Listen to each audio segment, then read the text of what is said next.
Okay, greetings, brothers and sisters. This is Friday, the 19th of December, and this video is going to be up on Sunday. I am almost done with the video that's going to go up on Saturday. I'm just waiting for any kind of bombshell when they drop the Epstein files, any kind of bombshell reveal, which I probably won't get till Saturday. So that stuff might be, you never know I never know when I make these videos if I'm going to have to put an introduction or post a clip, reverse the order of the clips. But I think this is a good way to start this video no matter what.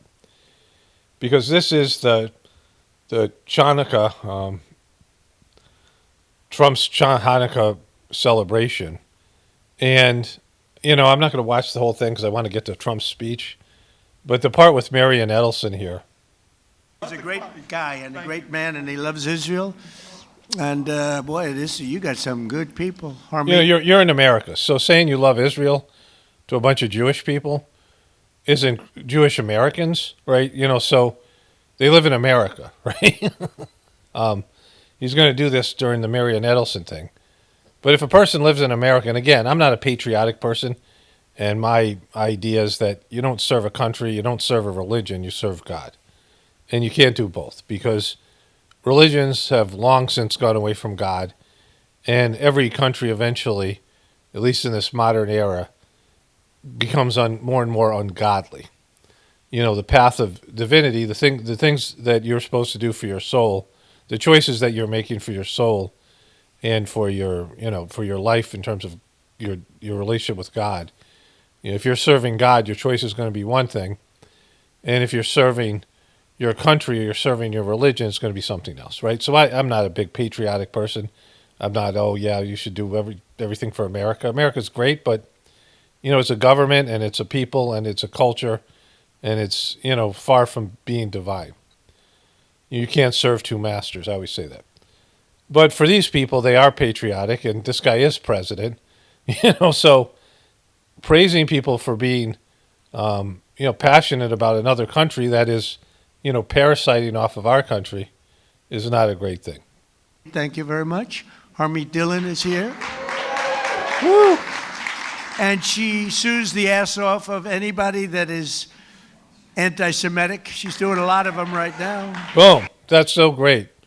The way that she sues the ass off of people who call bullshit on on the fucking genocide that Israel's committing, which isn't anti-Semitic, but, that's great. Way to go. Let's celebrate. Give her a round of applause. Harvard wished they never heard her name, right? Yo. They're going to pay a lot of money, right, Harmeet? We're going to pay a lot of money. Sid, it's an honor to have you up, and you do a great show. Sid. We appreciate it. And say hello to the Casamatides person. Okay, so I have to go farther along here. Thought I had it here. All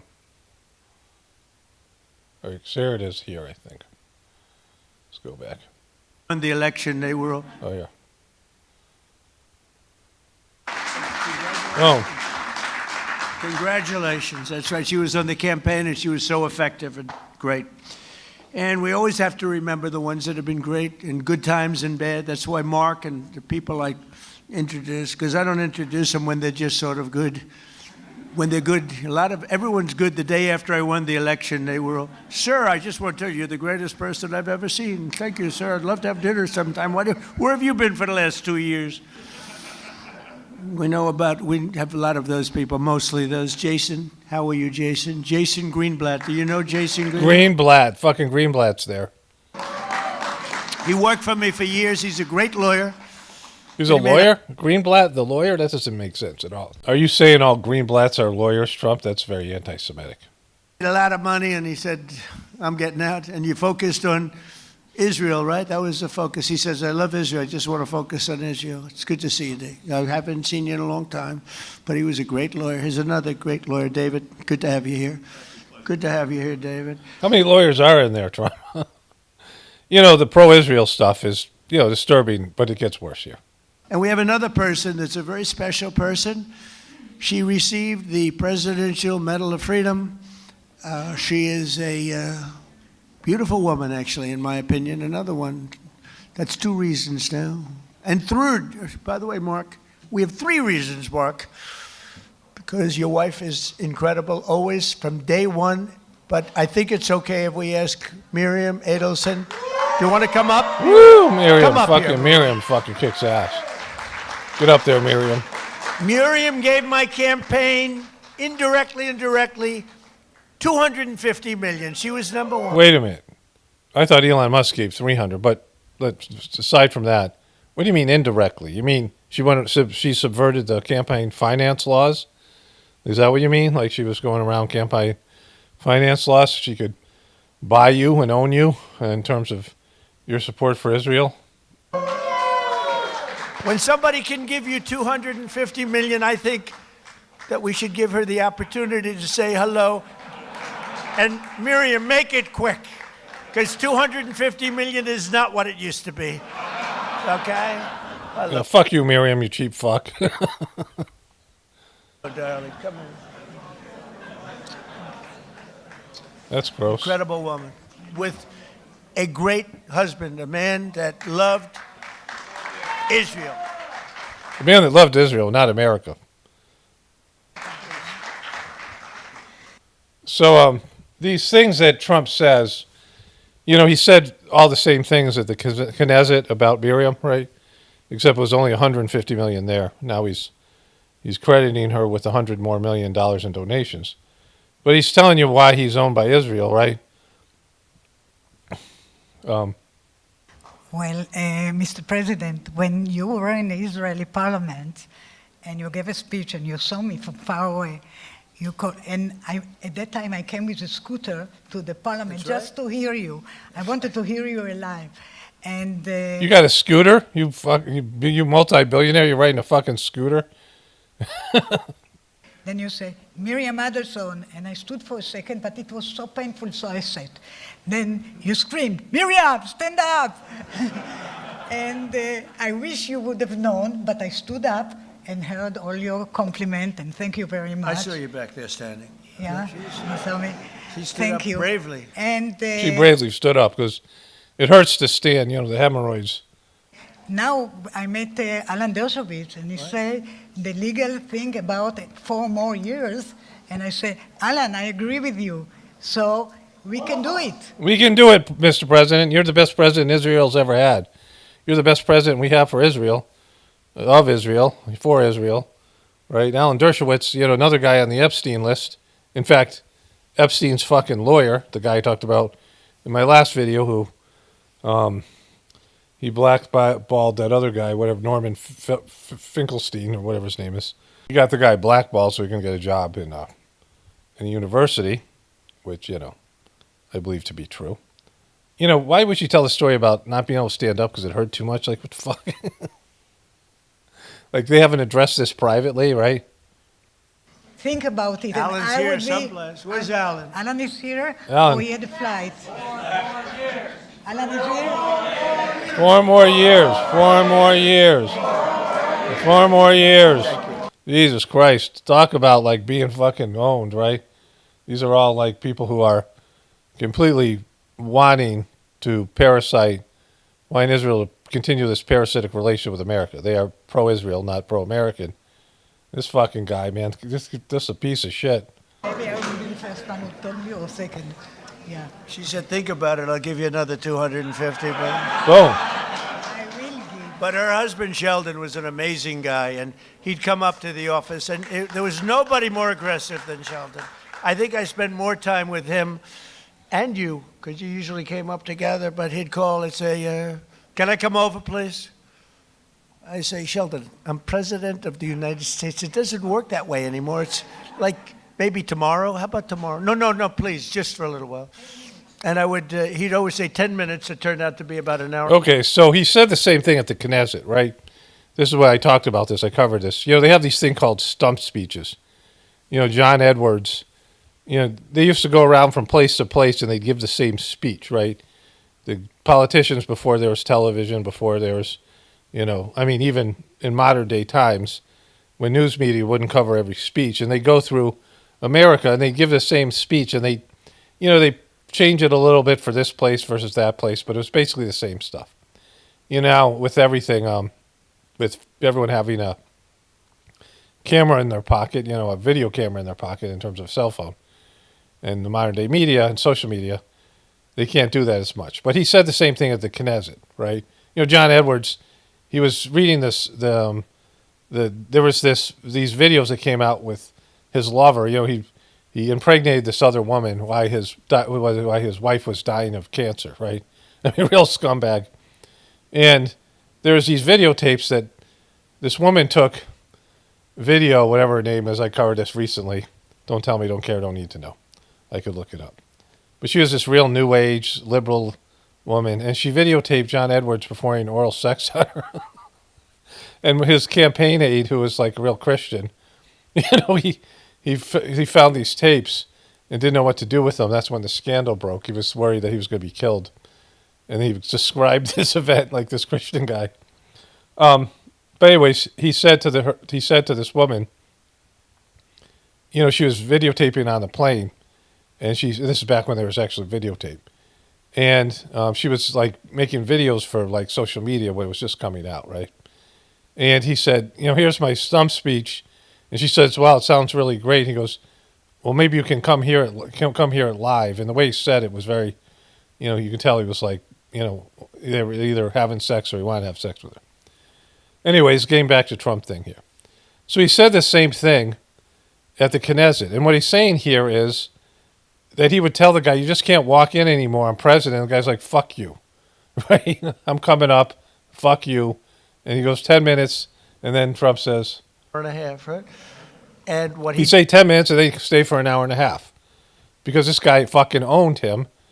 And he owned him on behalf of Israel. did is he fought for Israel. That's all he really fought for. He just wanted to take care of. And so whatever he wanted, you did. Because he was giving you money, giving hundreds of millions of dollars, bought and paid for. You're a complete shill, you're a complete puppet. You're owned by a foreign country. And he's admitted here twice, and he brags about it. All these people are just all about Israel. Because Israel does not have the same interests as America. Often Israel's demands go against America's best interests. And these politicians always cave to them. That's the whole heart of the matter here, this story. And I don't think that's ever going to change until, America collapses or whatever happens, right? But, it isn't going to change soon. And Trump certainly is the worst of all the shills. He just wanted to take care of Israel. So he was a great guy. He was a fantastic But what about America? What do you think about America? man, and he loved you so much he couldn't see straight. So good. Thank you, darling. Be careful. Yeah, he loved you so much he couldn't see what a hag you were. So this is Trump just bowing before his owners, and that tells you everything you need to know about Trump. Like there's nothing more you need to know. He's owned 100% by Israel, and he'll do whatever their bidding is.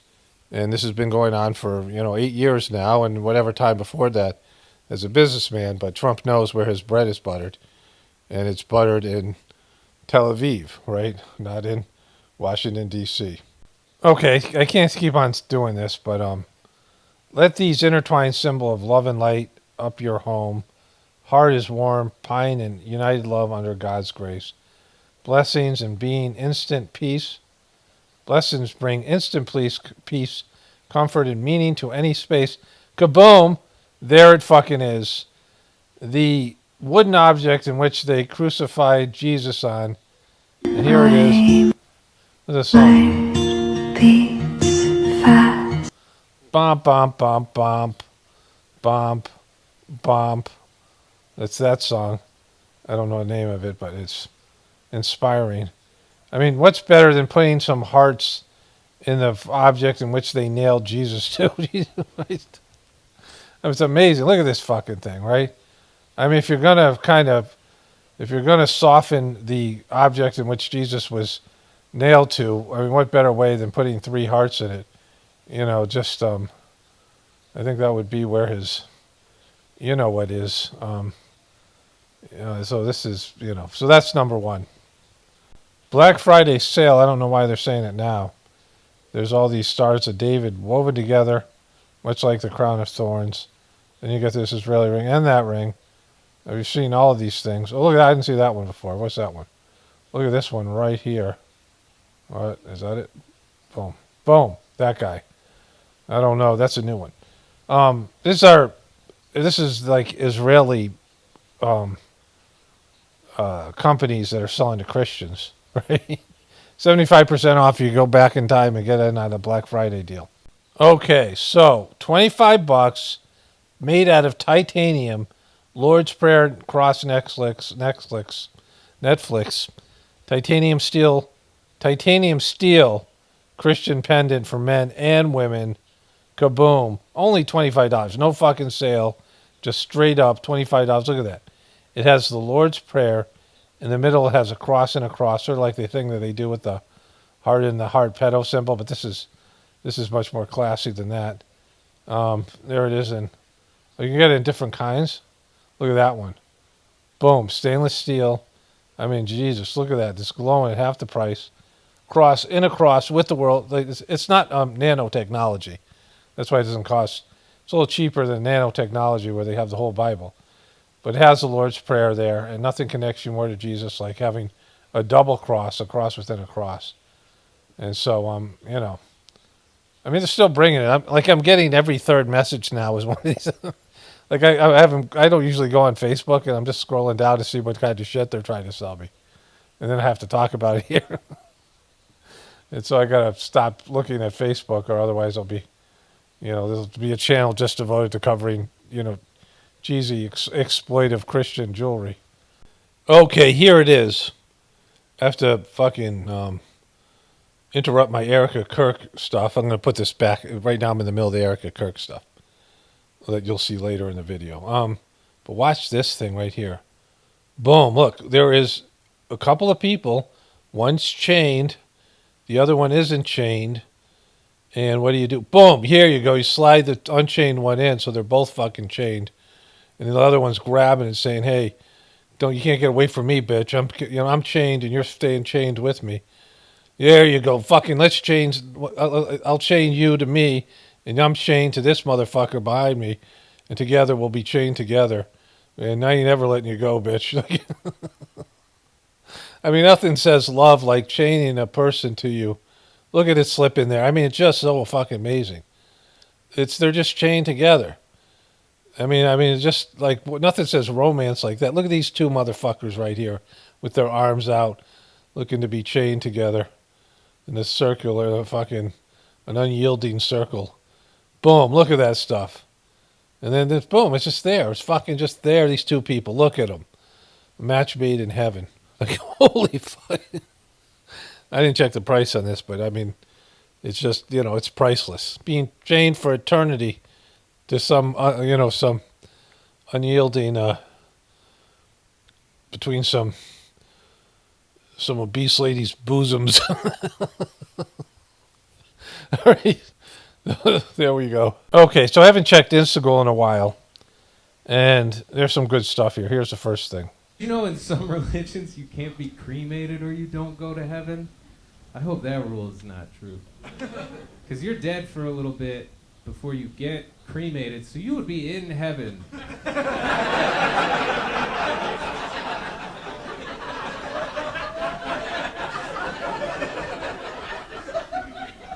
And somebody would come up to you and go, "Hey, your family just burned you, you gotta go."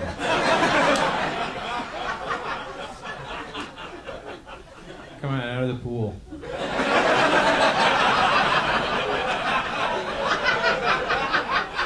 This is a good bit. But I did everything right. Yeah, it sucks, dude. I don't make the rules. Put the chocolate milk down. You're going to hell. Shit, man. I could have eaten ham. Did you know... Kaboom. So that was kind of funny. And like stupid shit. Like that's just stupid shit, right? The reason to burn your body is, well, I mean, the people are kind of toxic now, so there's a material reason. But the spiritual reason, the reason they do it in India, is because the soul sometimes hangs around the body. Some people, their soul keeps on going back in the body, even though the body's dead, or they keep, And so once the body's burned, there's no place for the soul. It has to move on to the next place. So that's the spiritual benefits of burning the body. I got a couple of these AI Trump things. I don't know. Here, let me get this microphone on. Here we go. They've done to me. Look at this. Can you believe it? They made me. I went to the salon to get my hair done, and look how pretty I look. I look fantastic. They say I look like Ric Flair. I don't think I look like Ric Flair. Flair looks like me. He copied my style. I would love to take him into the ring and really beat the shit out of that guy for stealing my style. But it's so beautiful. Look at this, huh? Can you believe it? Look at that. Look at that coif. People say this is fake hair. I think it's no. They're just jealous. Very jealous. You got jealous people around. I wonder if AI's like, are you kidding me? is this what you guys want to do?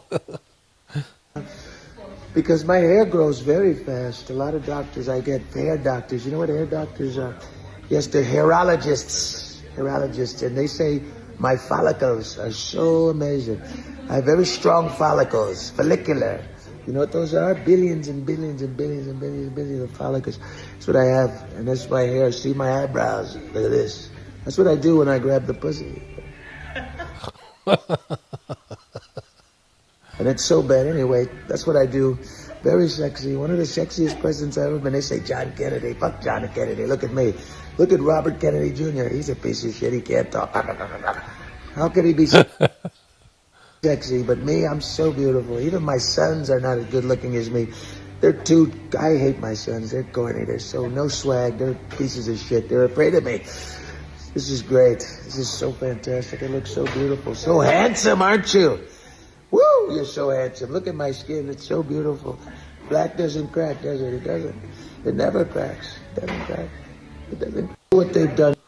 All right, that was wonderful. AI's kicking ass right now. So I haven't gone on Instagram. I haven't checked my messages. And there's a bunch of funny stuff there people have sent me. All the stuff I just showed you. And then this. Off the phone with the aliens, and they really like me. I have a great relationship with them. But I wish I didn't FaceTime with them because they're really nasty looking, and I made some unpleasant jokes. But I think they like me. We have a deal like you wouldn't believe that's about to happen. I found out they have oil like you wouldn't believe. They don't even touch it. They told me, you're crazy for using oil. I said, you're crazy for not using oil. What's wrong with these aliens? You Again, excellent job here. think aliens would be smarter than us, but apparently they're not, because all they wanted for the oil, think of this, all they wanted for the oil is Marco Rubio. I guess he has some kind of special lineage. They really want Marco Rubio. They love him. And I thought, that's fantastic. Look, Marco's not going to be happy about it, but one person for trillions and trillions of barrels of oil, you have to do it. So Marco's not going to be too happy about it, but he's probably already on his way. I made the phone call. Just got off the phone. So that's great. They're just excellent stuff here. So I got 2 messages from new people, new to Instagram, that send me message. And they both sent this. I guess there was Erica Kirk has posted some of this on Twitter. So I'm going to show you some of it there. This is his mic from Utah, right? So this is this AMA thing or whatever. Don't just attend AmFest. AmFest. We'll watch this stuff. I think I want to watch this one here. Let's go back to... There are so many ways to get involved. That's why Charlie built Turning Point USA the way he did. Oh, here she is doing her shit backstage, right? In her emerald suit. She's like she's going to fucking see the wizard. Maybe let's go back to mute this here. I'll go back.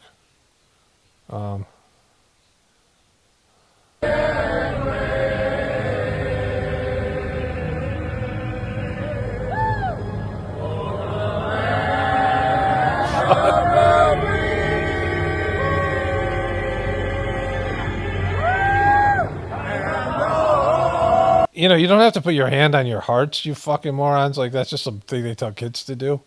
Like, Jesus Christ, they want you in...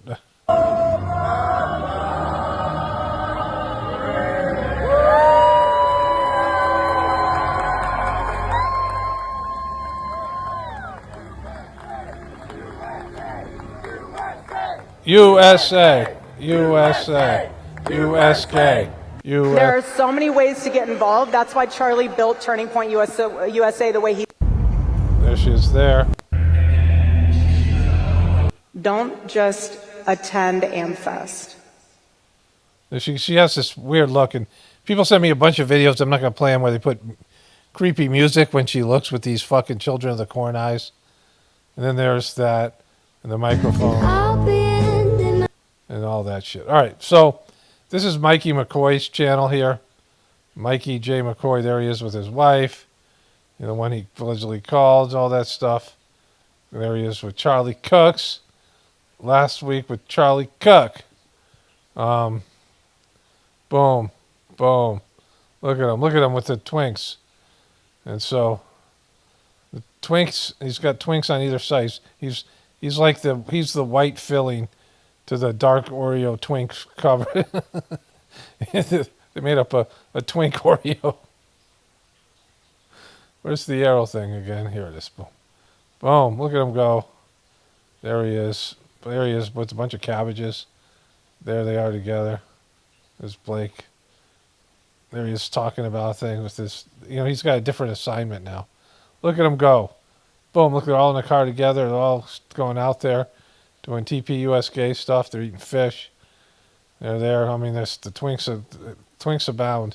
He really likes black socks. What a fashion statement here. All right, so let's go to the Erica Kirk stuff here. Okay, we're going to get to Erica Kirk in a second.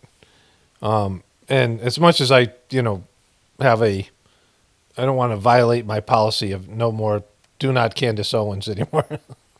No more Candace Owens. But this piece of shit here and this piece of shit here, get into it. And she admits to everything that I've been saying, right? Why? What is your theory? I don't know. I don't know. But what's your theory then? You must have an idea. My theory is that we should investigate everything strange She said, I don't know. that happened on that day so we can figure out what happened. But are you suggesting that? Are you suggesting why is everybody Egypt? why are we pretending that we don't know why we ask questions? Like why? Like you're a journalist. But you know have a what this theory. is. You're like, what's going on? What's going your on? Why do theory? you want to know why these planes were tracking Charlie? Well, my theory is that we are being sold absolute Fed slop. The media is doing their Operation Mockingbird Part 2 scenario. Okay, yeah, but that's been going on forever. That's been going on since 9/11. I mean, forever. It's way before then. But, many of us knew about this years ago. So this, her new terms, Fed slop, and, the feds, this, the deep state, people have these terms for the government. But, it's that already. We already know we're being fucking lied to all the time, right? The people who run the system and average day people, people trying to sell you shit, people in your life. I don't know, 4 or 5 years ago, I was going to Walmart. I don't know the last time I've been into Walmart. I don't like them. But I had to get something out of the pharmacy, and we don't take pharmaceuticals. It must have been might have been a cream or something. I don't know what it was. And so I was picking up something for somebody. I don't know. And I'm just going to go into the pharmacy and leave. And I'm in sort of the back end of the parking lot. And there's some dude, and he's got his kid. And he goes, "Hey, buddy, here's a cart for you." And he just launches his cart towards me. And I'm like, "No, thanks. I don't need a cart."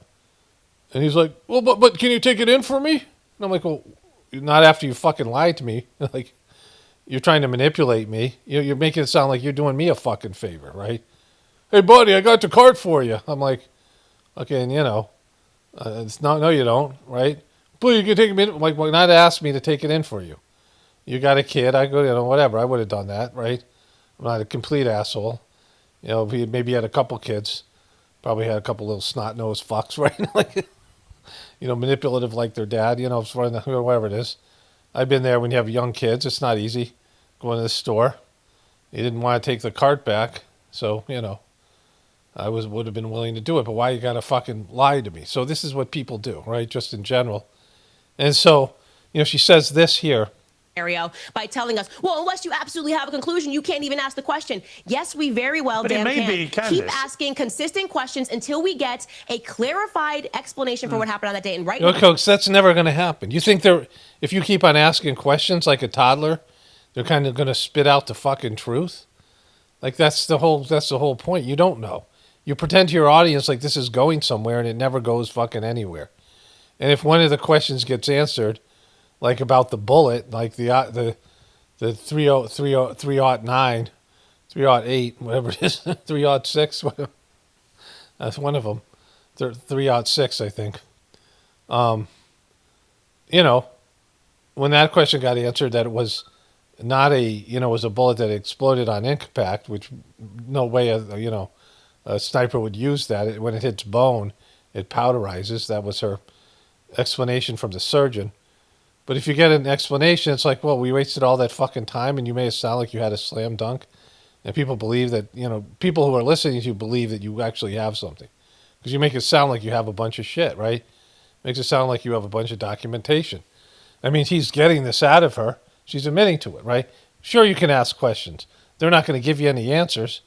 So you're going to be able to find the answers yourself.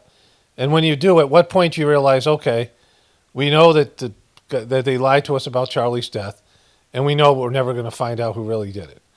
And so that would be that. And, and you're just part of it. So, like, you're another layer of disinformation, right? Like, there's two disinformation agents having it out. Now, we have nothing, okay? And that is the reason why people are watching my show, because I'm the only one not treating them like they're absolute idiots who don't have... Yeah, you do. You treat them like they're total idiots. You string them along. You feed them fucking Candace slop, calling it, talking about the Fed slop, but you're Candace slop. Two eyes who believe in magic bully theory and who understand that Egyptian planes should not have been tracking Charlie even 3 times this year would be an anomaly, okay? They've been tracking him. We don't know where it's going to end, but we are going to... Well, I know where it's going to end. Keep asking questions until we get clear answers. Candace, it may be that the person in the media spewing bullshit to the public is you. No, nice try. It's not. It's nice try. Nice try, bro. You almost got me. You by saying, why are you asking questions? Don't you worry about Mikey's feelings? Everyone knows what this is. And like I said, because we have the example, the concrete example of after JFK's assassination, the media members quite literally being put on the payroll of the CIA, we have a historical example that we can look at and go, we're not doing that again. Doesn't matter how many times you keep telling the public that I'm spewing bullshit. It is only because there has not been anything that has come out of this investigation that makes any sense that the public is not listening to. All right, so you've got the idea. Just that's enough. Like the aversion's kicking in.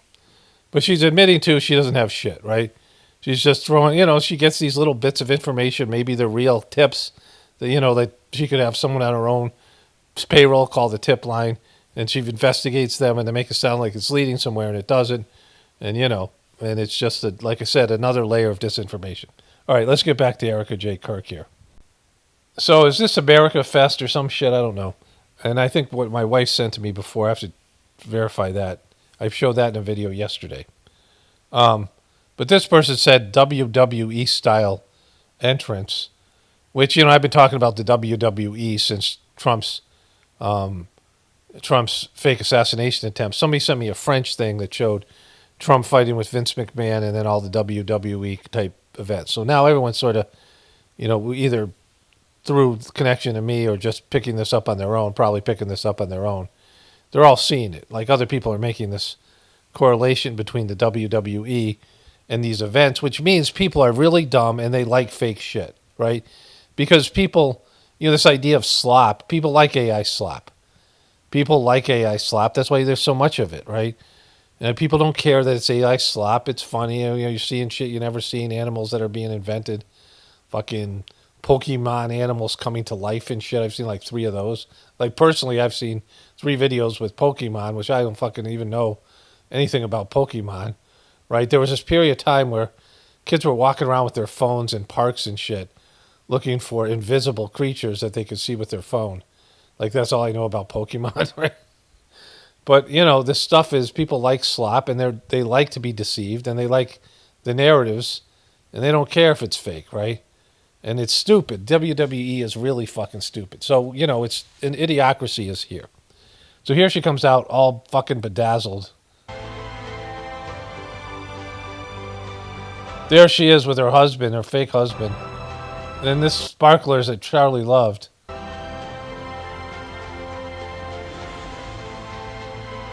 Where's her iPad?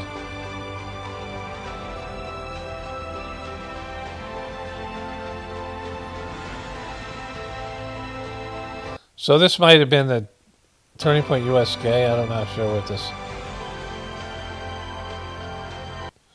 Okay, you get the idea. All right, so that's that first thing. You know, isn't it a little bit too early for her to get all bedazzled and party? So this is, the America Fest. So this is AmFest 2025, and it's a Turning Point thing. They had Ben Shapiro. So this is her getting all fierce. And I guess this was the other thing. I'll double check that. Let me do that first. God is simple, and this mega church bullshit is not, it's just bullshit, right? And so I showed you something yesterday where she was joking about the Egyptian planes. And I think this AmFest happened like today, like yesterday. I don't know when. And they're stepping all over Trump's speech, or he was stepping all over this. Because, that this was probably scheduled a long time ago. She isn't a replacement for Charlie. Whatever he was good at or bad at, she's horrible. Like, she's so fucking weird and so unlikable. And she came out and made jokes about Egyptian planes after having this meeting with Erica J. Kirk. With Candace J. Owens. And so, and it didn't land even with their own people. So here's what I've learned the most in these past 3 months is that my husband, he deeply mattered on a multitude of levels, so much so that it proved even more once he was assassinated. That he was assassinated? That he a multitude of levels? How much of a peacemaker he was, and how much of a coalition builder he was. Because when he was assassinated, we saw infighting, we've seen fractures, we've seen bridges being burned that shouldn't be burnt. We saw a lot on full display. Okay, so first of all, when he died, remember how she mocked the liberals and George Floyd people and the Black Lives Matter movement by saying there was no riots and they weren't burned down buildings, and how peaceful they were and how great they were and how collective they were and how Charlie brought everybody together and how much more they were, kumbaya, kumbaya. How wonderful they were, but now she realizes that everyone's trying to grab a piece of the pie. That everybody's trying to speak for Charlie. People are all trying to glom on. She doesn't mean just Candace Owens here. And they're all trying to grab a piece, and she's, incompetent fucking spokesmodel, MK Ultra, whatever she is, right? And she's kind of tough in her way, fierce, but she's got nothing. And, she can't use the truth, and she's trying to be tough here, watch. And what I knew as a wife, and I'm the same exact way as him. If you are trying to put up fight or flight mode, we're always fight mode. Sometimes flight mode is the proper mode. Like, you don't always have to be in fight mode, or you can rise above fight or flight mode. You don't have to embrace either one because they're animalistic reactions. But she's not always in fight mode. She let Candace fucking take a sledgehammer to her organization for 3 fucking months. It didn't say boo, and then went out and did a bunch of fucking interviews and failed epically. And she doesn't name names or talk about things. Even that Egyptian plane thing is a weak fucking joke. Come out and name names and say shit, talk shit, right? Like, this is her response to Candace Owens going on her thing and giving it like hours long talking about their conversation. And so she's not always in fight mode. These people always try to act like they're fucking tough. Not that that's like, I don't think that's a good thing. You have to do what God wants you to do, and you have to embrace any number of different behaviors in life just because, they're all there for you to, it's like, I'm 100% fighting all the time. Yeah, nobody likes you then, right? Likes to fight guy, right? The guy, likes to fight bitch. People are always fighting all the fucking time, right? They come out with their claws out constantly, seeing imaginary fucking dragons where none exist. We don't retreat. Charlie would go wherever he needed to go, and I'm the same exact way. Yeah, well, when have you gone anywhere? You went on Fox News that, licked your taint. You went on these taint licking fucking It's pretty gross. It's funnier when we were talking about Trump. But you went on these, kiss-ass interviews on Fox News where they did nothing but promote you and praise you and buy into your bullshit. And then this Barry Weiss thing, which he did the same thing. Like, when have you gone anywhere? Why don't you go on Candace Owens' show and discuss all this bullshit, right? Not that I want that to happen for Candace's sake, because she sucks, the whole thing. But why don't you go where people are going to ask you real tough questions? They're not going to pander your bullshit mourning widow things. Why don't you go out there and take all these things on, bring these people on, debate them? Why don't you bring, Josh Hammer back on with Dave Smith and battle over Israel again like your husband did? Like, why don't you go into the lion's den and then debate these kids like your husband did? Like, not that he was courageous, because the system was rigged in his favor. She hasn't done any of that shit, right? She just keeps on trying to play the fucking victim card. Same exact way. We're the same exact way. You'll learn that. You'll learn that about me the more that you get to know me. I know I'm new here. But you'll learn. You'll learn. You'll learn. Yeah, I know you're learn. Once you guys learn how great I am, then you guys won't be fucking doing all this bullshit, right? Fucking, they're eating your lunch, everybody. They're eating your fucking lunch. So this guy's been accused of rape, maybe by multiple women. Don't know if it's true or not, but he's fucking weird as shit. Russell Brand, another one of these fake fucking truthers. Smarter than some of these other ones. He makes legitimate points. He's better than Erica Kirk at his presentation. Maybe he's like a Candace Owens person. You know who he is. But he gets on his knees with a fucking cowboy hat, and he's going to say a prayer. No shit. So I searched for it on Twitter. I want to see if there's any funny ones that people put out there that aren't, the ones that she put out, because the ones she put out are going to be the ones, that are like the least amount of fucked up shit, she says. And this happens. I thank you, Lord, that we have this opportunity to be here in unity. The unity. Opportunity for true unity. The opportunity for community. The opportunity to be different, Lord. I thank you, Heavenly Father, for... He's wearing cowboy boots, and he's doing this thing, and he's on one fucking knee. For Erica Kirk's boldness and her bravery, and for her example of forgiveness. The way that she gets on her knees and... And surely, if she can forgive the people of the man responsible, Lord, for the murder of her husband... The man, you actually buy that shit? Didn't he do... He did... I thought he was supporting Candace Owens. Did they do a thing together?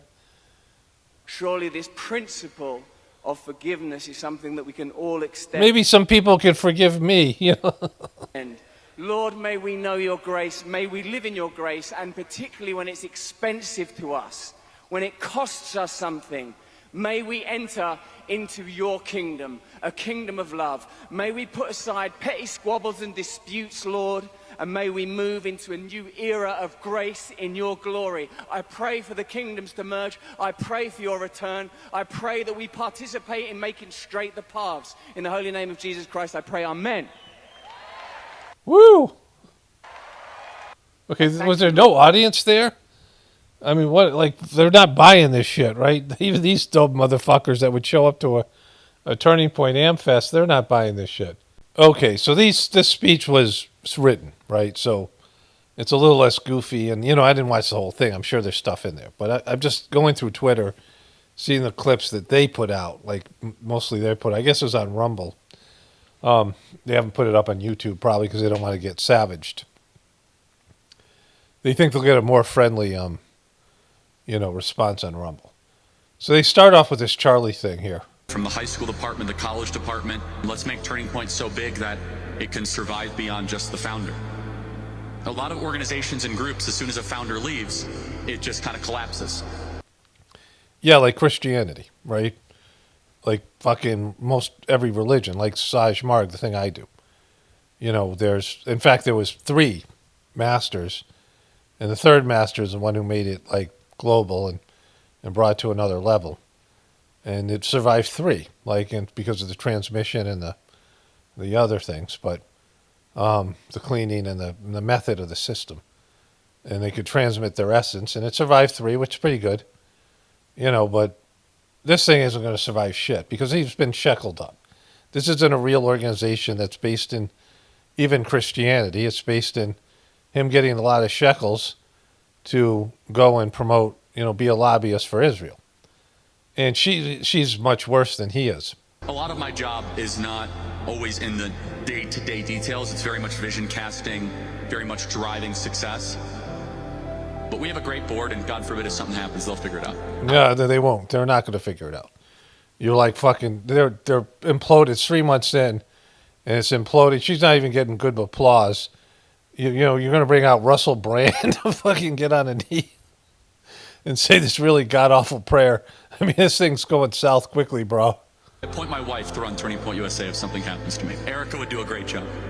Yeah, what makes you think? Is she trained by you in any way? She seems not to know anything that you did and not know how to run this thing at all. Like you didn't bring her into any of this stuff. You are the heartbeat of this future and of this movement. Everything that Charlie built, you guys are the legacy holders of that. Yeah, don't put this on them. Right? You are living proof that his mission did not die with him. It lives through you. And Charlie always said the next generation will decide whether freedom endures. Freedom? What the fuck you talking about? There's no next generation. There's just the end of America. Because of you, I know that freedom will endure. The next speaker is a very, very special speaker, and she has had a heroic last year, and I believe she's the best mom in the world. The best mom in the world for someone who doesn't actually have kids. The best fake mom in the world. She is my hero and the love of my life. Join me in welcoming Erica Kirk.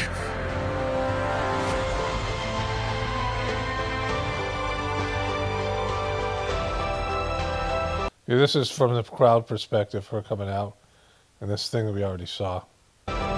Boom! Bringing her iPad so she can make jokes about how it gets turned on when she says Egypt. When she says Egypt, it turns on her iPad. Okay, so I'm going through her whole speech here, right? She's all fucking bedazzled. She mentions Charlie a little bit, but a lot less than she was in the past. And she's not crying. And she doesn't seem to have any cleanness because they're fake tears. And it's more about her at this point. It's 3 months in, and her grieving's over, right? She's got the black shirt on, but this is certainly not stuff you wear grieving. Like, you wouldn't show up to the funeral in this shit, right? All bedazzled with fucking the bedazzler. She says something here, and again, I don't know if this is all about Candace Owens. Apparently, Ben Shapiro and Tucker Carlson kind of had a moment where I don't know about what Tucker Carlson said about Ben Shapiro, but Ben Shapiro criticized him. And, so there's that different element of people are there who, and I don't think Ben Shapiro would got much love. I mean, there was not really a lot of applause. Like, he's just, he's just there to represent Israel. But anyways, listen to this part here. Emotionally versus logically. Go back a little bit. Where are we? Okay. So anyways, the past 3 months I have learned a lot. You learn very quickly who is ready to go to war with you. You learn very quickly. Okay, what war are you fighting? Like, the war against suck? I mean, you're not fighting that war because you lost that war. Like, the war against quality fucking content? The war against watchable content? Is that the war you're fighting right now? The war against anybody looking beyond the official story of your husband's death or anything else? That war? Is that what the fuck you're talking about? Like, what war are you talking about, bitch? Right? I mean, what war are you fighting? You're not going to war. Like, what are you talking about? Quickly, who thinks emotional. I'll go back. Quickly, who is ready to go to war with you. You learn very quickly who thinks emotionally versus logically. Okay, so you've been doing nothing but a cry fest for the last 3 months. And you're saying you've been thinking logically through this whole... I mean, there's no decision that I am aware of you making to stop the suckiness on your YouTube channel and which is your whole content. Apparently the twinks showed up like day 2. There was I guess maybe even today, the twinks were on stage with, like she's bringing in all this suck over there. Like, you don't have a show anymore. You don't have a watchable show. Like, it's not, you bring in all these famous people, whoever people are going to this thing. I guess Trump and J.D. Vance are going to show up. But as soon as the numbers start dwindling in terms of these, I mean, the whole thing, the money's going to dry up and all these things are going to dry up, right? Like, you don't really have an organization anymore. And you're being fucking hammered on because of the Israel stuff and the stuff with your husband. When you go through something as horrible that not only myself went through, but every single one of you in here that loved my husband. Loved my husband? You find out who stays with you, who leaves. Who's left you? Well, I mean, Candace Owens and you guys weren't even friends. And she sucks. Like, I've been talking about her separately, but whatever. Who's left you? Who the fuck has left you, right? You find out a lot. You find out who's going to pray with you when there's no words left. Okay, who's going to, did you say to anybody, do you guys want to pray with me? I don't have any words left. No, fuck you. I'm not going to pray with you. Fuck you. Right? No one told me I was going to have to fucking pray with you. Who denied praying with you? Name one fucking person who didn't want to pray with you? At least close their eyes and pretend. Like, what are you fucking talking about? Like, was there all these people that didn't want to pray with you? This doesn't make sense. You're just making shit up, right? And you also learn some unexpected things, like the fact that Joy Reid probably needs a really, really good hug. And honestly, I'm here for it if she needs it. Is she going to pray with you, though? What the fuck are you talking about, Joy Reid? She really needs a hug? Like, is this you going to war? Is that war, hugging Joy Reid? Is that part of your fucking war that you're fighting? I got a good hug for you. I got a good fucking hug for you, bitch. Good hug for you. I'll even touch the back of your head. Okay, like, that was just weird what you did there with the back of the head. And you're still talking about it? Woo! Whoa, just their jokes are crazy. But, I love you guys. But here's what I've learned. So at some point she said this was an unscripted speech, but she's got an iPad and someone handed her notes. And this is still... the most in these past 3 months is that my husband, he deeply mattered on a Okay, well, we saw this part already. Let's move forward here. I honored my husband by completing all of his pre-planned fall media tour hits for his book. Did you honor him when he said he wanted an audit and he wanted to cut off donations from Israel? Did you honor those things, right? You are here because you know that you're sitting saying, I want to do something. So that's why you came here. Yeah, we don't know why they came there. Very special place in his heart for Club America. Oh, this fucking weird shit. To make a difference. You don't have enough connections. You're not going to do it. He would have let that noise consume him, and he would not have built the machine that he has built today. So don't you dare let anyone tell you you're too young. Yeah, but, will they tell you that you suck really bad at your job? Because somebody needs to tell you that. That has been dismissed. That has been discouraged. Like, she's just, unwatchable. November 18th, 2025. 3,082 Club America chapters. Boom! Woo! To take a picture whenever they put it up there. But if you're in any of these cities, we are bringing that to you. Boom! I'm in one of those cities. And campus tour events this spring and fall of 2026. Boom! They're bringing all those things. Woo! Did for 48 and the most resounding way possible. What? For both 2026 and 2028, we're investing in states and not just in races. So what I mean by that is we are building the Red Wall, Arizona, Nevada, New Hampshire. That's going to be... Oh, you're going to get fucking hammered. You are going to get fucking slaughtered in these motherfuckers. You were just... if you're going to tie yourself to that fucking thing, there's no red wall. You're going to get fucking... it's going to be bad.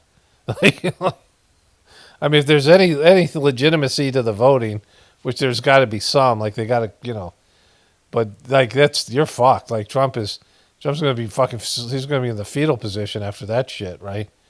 And then you're going to have to deal with fucking Gavin Newsom, and they're going to reverse all this Trump shit that's happened, and the censorship will come back and the rest of it. Very important to us. We're going to ensure that President Trump has Congress for all 4 years. Are you actually believing that shit? If you believe that, of course you believe that fucking official story to your husband's shooter. Woo! We are going to get my husband's friend, J.D. Vance, elected for 48 in the most resounding way possible. Woo! You mean you're not voting for Trump for his third term? Fucking traitor. Woo! And I'm going to fucking take Usha's place, and I'll be the first lady. It'll be wonderful. And for our hometown Arizona folks, are you guys in the house? Arizona? Is Arizona in the house? Go Bigs or go home is where we're at right now mentally. Go Biggs or go home. I guess Biggs is a person. It was something to confront with clarity, courage, and grace. And Charlie loved truth way more than conformity. Yeah, she just shook her head. No, watch. He loved taking shekels. With clarity, courage, and grace. And Charlie loved truth way more than conformity. Shaking her head, no. He liked taking shekels. All right, let's wrap this thing up. Assumptions, strengthen convictions, and maybe even make you a little uncomfortable, because that's where growth happens, in those moments. Let it be another turning point in your life. Another moment where you decide not to drift, not to disengage. Okay, she might cry a little bit here. I don't know. Not to give in to cynicism, but to stand up boldly, to be brave, to speak. And say, actually, I've always been a man.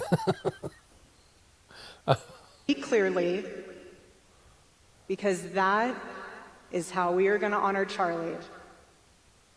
We are going to honor him not just with words, but with action. So with that, welcome to AmFest. Boom. No crying.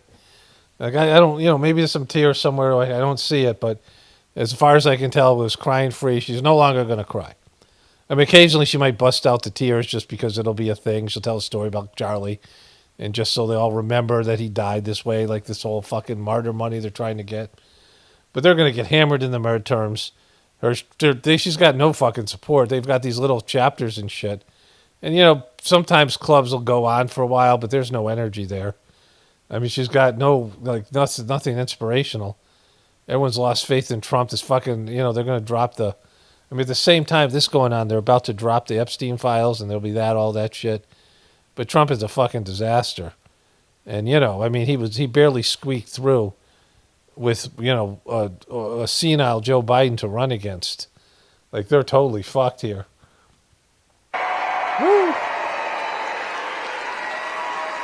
Standing ovation. God bless you guys. God bless you guys. All right.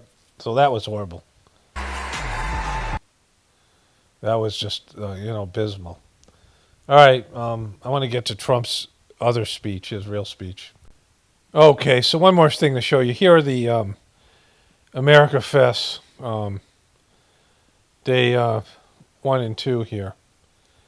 And Megyn Kelly and these people here. 32,000 views. This one's live. 5 hours ago, this one got 36,000 views. And the original one got 101,000 views. So, for this big event featuring all these celebrities, all these people, they're not getting very many views. And that's, people watching parts of it. You see here, they're getting more views in this place than they do at the other channel, at the YouTube one, which is very odd. Like, usually you get a lot more on YouTube, so they've completely lost all these things here. They're getting 11, 12,000 views here, 5,000 on YouTube. I think these are different videos. They put more videos up here than they do on YouTube. So they're hoping to drive traffic over here. But, they've lost their audience, right? because 12,000 views isn't going to come up with 50 or whatever it is, that amount of millions of dollars that I said that they need. In fact, this is a relatively new channel. Well, I guess there's multiple pages here. All right, so that's that's one thing to know, like that this thing is not landing. It'd be interesting to see what the other live events did here. There's America Fix. There's the ones, the most recent ones. See if we go back to like. Okay, so this is America Fest from 11 months ago. 83,000 views here. That's the aftermath. Day 4, they got 183,000, 266,000, 142,000, 191,000, 154,000, 179,000. And so day 1, they got 159,000. So, I mean, they're the biggest one they've got so far is 100,000. And so, they're not doing that, right? Like, people have lost their audience, and I'm sure they were competing here. I'm sure they posted it on Facebook or whatever it is, on YouTube. Okay, so this is the TPUSK Amerifest. Here's the borders are. This is from 11 months ago. And this is them talking about their marriage. So they only posted 3 short videos here, about 20 minutes long for this one, 14 minutes for the other ones. This one got 1.3 million views. This one got 76,000 views. This one got 11,000 views. And, they only posted little clips here. They don't seem to be posting anything here on their regular videos. Patriot Mobile stand. Right there. They've got a lot of ads. They're getting their fucking shill stuff. So these guys are all there, and so maybe they'll post a few things afterwards. But they're not getting the views, right? They're not getting any love from their fan base. So, that's look at these, and scrolling through the videos, they were getting plenty of videos with millions of views. And no videos with 6,000 views in these things. So, they've moved some of the stuff over there, or I guess they've had stuff on Rumble there for a while, and they're having the live event on Rumble. I don't know where else they have it, but there's only one of the events. One of the videos got 100,000 views, and then the rest are low. They're getting about I don't know, a third of the views, and here much less on this channel. They've lost everything here, and they're getting hammered in the comment section. These views are not positive views. These are people coming to shit all over them. And so, so there's that. I think what I'll do is I'll go to Trump's speech tomorrow. There's a lot of stuff about the Epstein files being released that's not, like they don't have any, I haven't seen any bombshell stuff. People are starting to search through them. They're looking for Trump stuff more than anything else, but there's a picture of Epstein with Michael Jackson. There's going to be a lot of shit like that. It's going to come down to who knew and who didn't, and all these things. Of course, Trump knew, and we'll see if this, that means he already, they've dropped that story of the birthday card where, that was creepy, and that's been confirmed. So, we'll see what happens with that. I'll probably cover that tomorrow as well, or on for the Sunday for the video that's going to go up on Monday.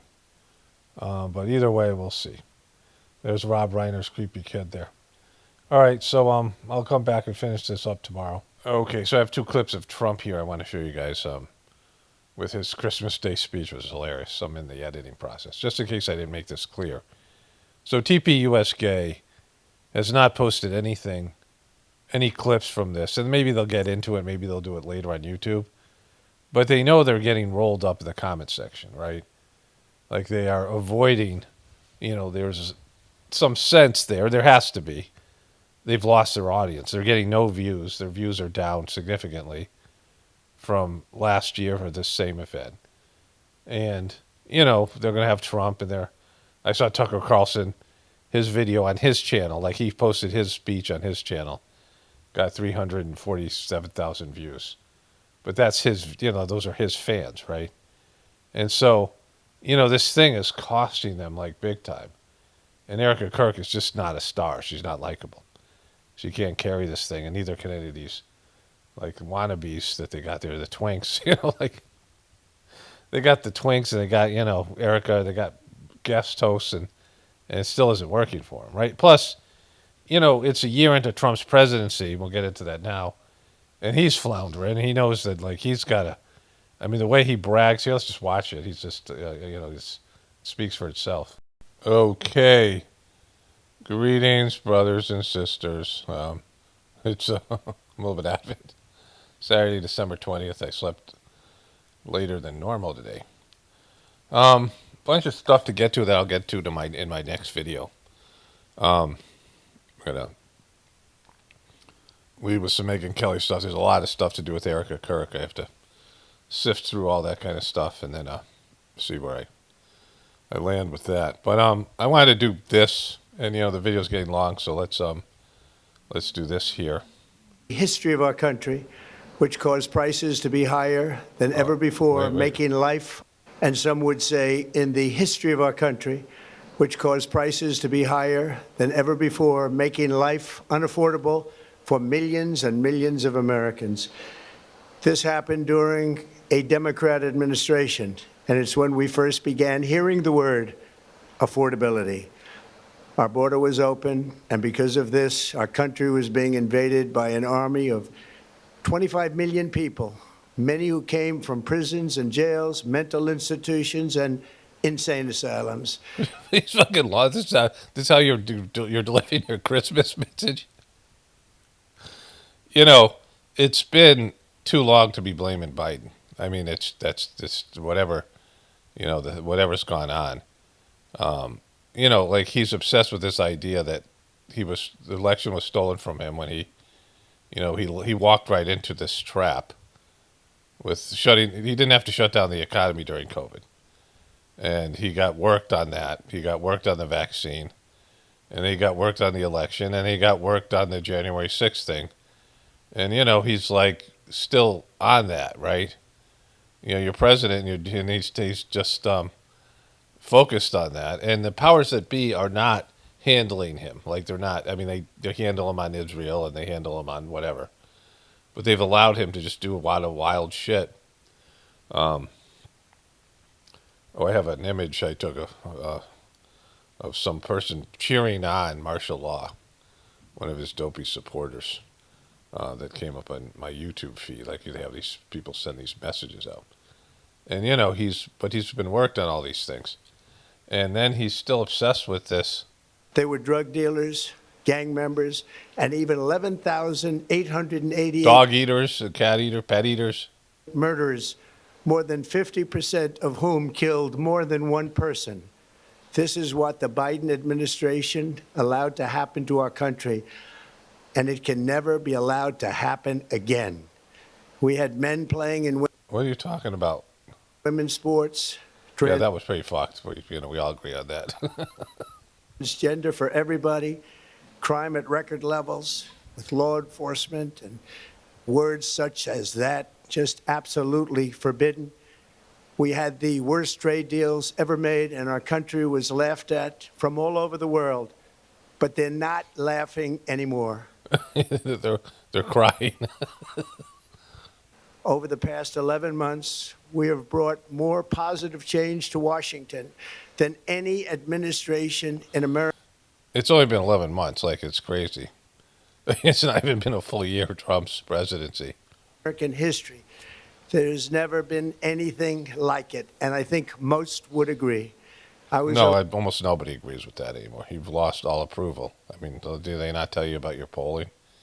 The thing about it is, the way he brags should have been a red flag for everybody, right? Somebody who has to brag this much comes from deep insecurity. But it also, when you get older, there's like nothing to brag about. Like, you've lived your life and you're just, like people who have these severe personality disorders, and and they all stem from narcissism. So there's in the DSM-5, there's these access to personality disorders: narcissistic personality disorder, which is the most common; borderline personality disorder; and then these other things, the antisocial, the thing that used to be the sociopathic personality disorder, and I think there's like histrionic personality disorder or whatever. They say there's 4 of them. Maybe there's one more. I'm forgetting. But the 2 big ones are narcissistic personality disorder and borderline. And of the 2, the narcissistic personality disorder is the one that's most common, and it's the one that Trump would have, or these people. And it's a hard thing to diagnose because people are crafty and they're smart. I mean, narcissism is there, but people who have these disorders are usually more intelligent, right? But they are whatever they are. But the amazing thing is, as you get older, they start to dissipate because people are less narcissistic as they're facing death. And as you get older, your body doesn't work anymore, and you realize things change. You have less testosterone. You have less, you're not as angry, right? And you're more trying to wrap things up. And so there's no reason to be bragging when you get older. The older you get, the less you need to brag, the less you need to tell everyone how great you are, right?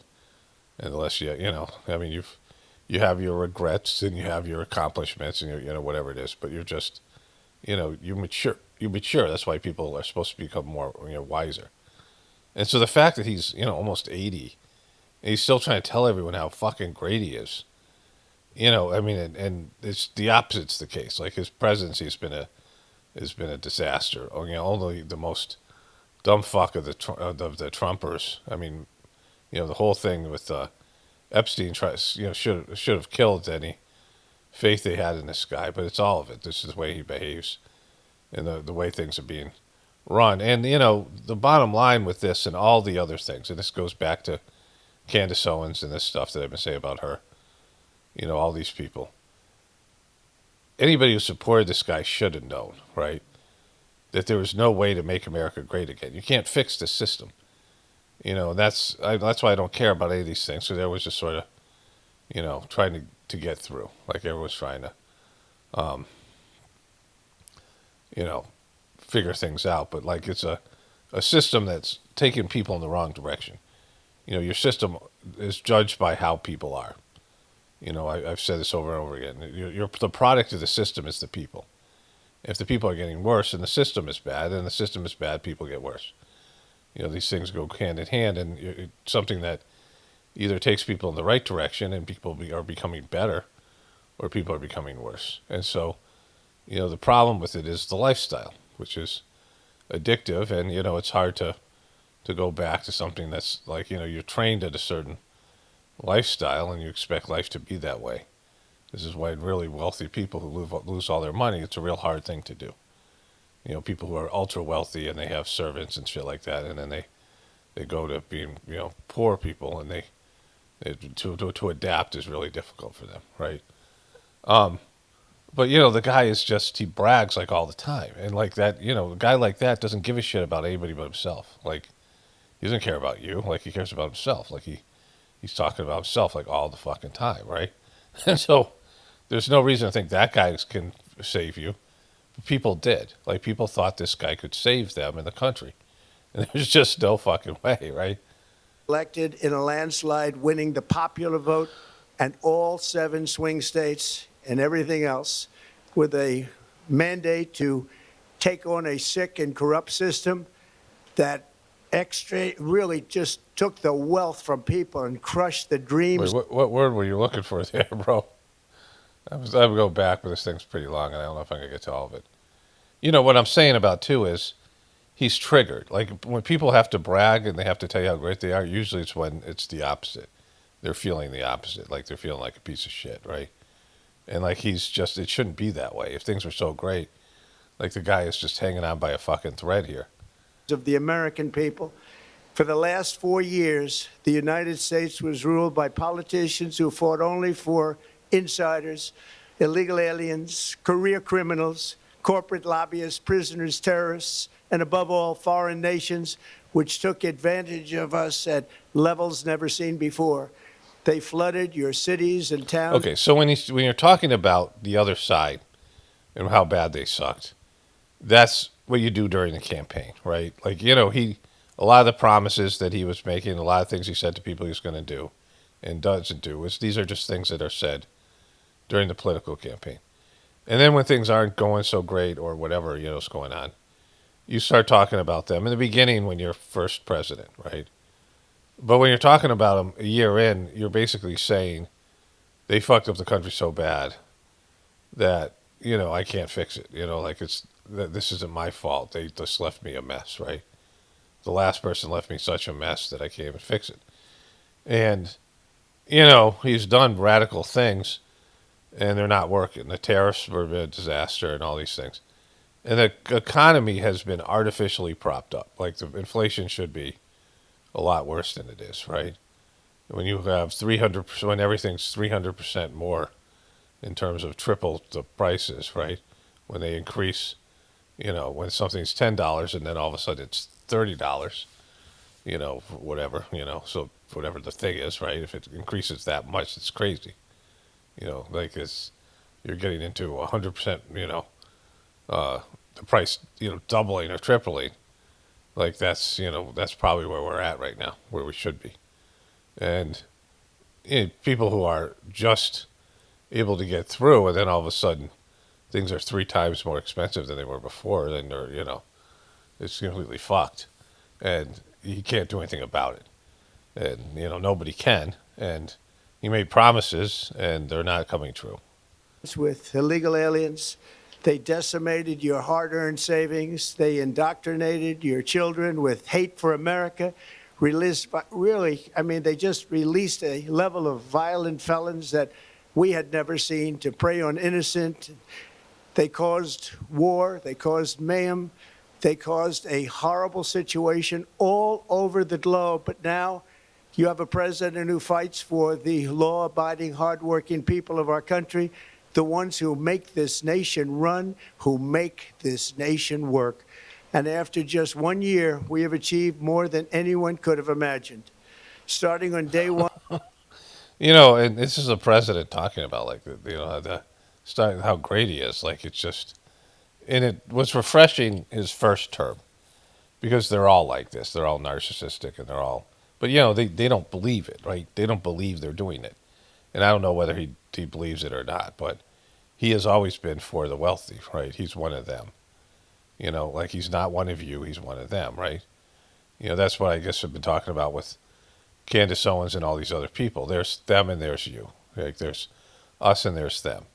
And us doesn't get along, and the them doesn't get along with each other, right? The us, all the rest of us that are, you know, not a part of this, you know, elitist club, and you know whatever this group of people are, and the people who are famous and the people who are propped up are part of the them, right?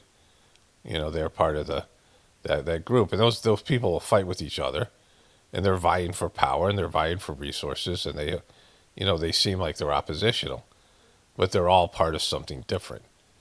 They're part of what I call the show, whatever it is, and they are, you know, they're not connected to you. Like they need you, like to prop them up. Like they need the collective to prop them up financially and give them support and give them views and do whatever. You know, I'll cover that more probably in my next video too, but this is something that has to be clear that all these people are them. You know, you can never like believe that the them, whether you're thinking Candace Owens is going to get to the bottom or something, or people who thought Charlie Kirk was, you know, great for them, or, you know, any number of the liberal people who are like similar. These are people all part of that show. They're all part of the you know, elitist class. They're part of the you know, controlling system. And, you know, they're not there for you at all. They're not, you know, you shouldn't count on them to be like, you know, to care about the you know, some of them might, like, you know, in some 10% way care about everybody else, like some fake, you know, but mostly are just in for themselves, very selfish people. And Trump just shows you how selfish he is, how much it's about him. Like, this isn't about making America great again. It's about everyone thinking he's great and he's doing a great job. And anybody who disputes that is a traitor, like Marjorie Taylor Greene. Like when you've lost Marjorie Taylor Greene in your first, your first term, in your first year, and all these other people, right? Like this is, people are turning on you that were once amongst your loyal supporters, and like if everything's falling apart and you're having to push for fucking martial law, right? Like, you're not succeeding. The economy, people know what the economy is. Like people are just, people are scared about the economy, and it doesn't, it doesn't, and he's hemorrhaging support, and whether you're successful or not is not judged by you, right? Like when you're a politician, the success is judged on what the people think, like what, because it's supposed to be a democracy. There's supposed to be, people are supposed to have a say in their government. And if you're doing a good job, the polls are just another form of an election. Like, would people vote for Trump now? And the overwhelming no. And when the midterms roll around, if you get squashed in the midterms, that means people aren't buying into your bullshit, right? And that's going to happen. He's going to get hammered. It always does. And if it always does, like if a president comes in with the Senate and the House, right? So they have all three bodies of government. Everyone wants change. They don't like what the last administration did. Like he's saying we had an overwhelming mandate, which isn't the case, but they had a kind of a mandate. I mean, he's running against Kamala Harris in that debacle, but still. And he comes in, and within 2 years, they're like, oh, you suck, which is already, that's going to happen. And it happens every fucking time.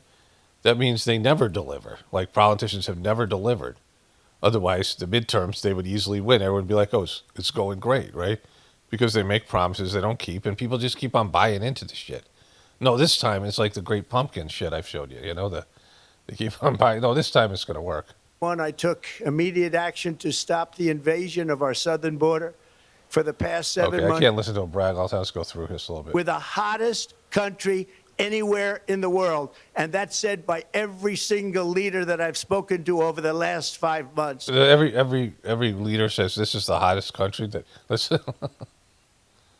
Possible. There has never, frankly, been anything like it.